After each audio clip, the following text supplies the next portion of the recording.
So today at Robertson Sons, we're working with liriope.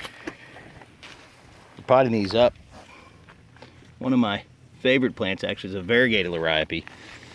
We're doing what's called propagation by division.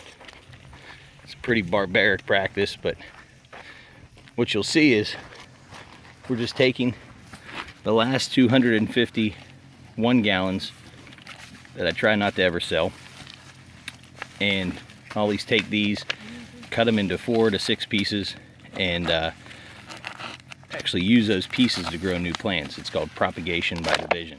So he'll take the plant out of the container, cut it in half one way,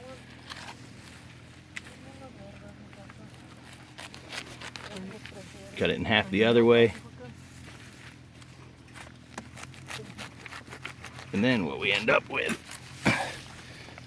is the actual roots of the plant, which we'll take to a 1 gallon to these guys, and we'll have a new plant.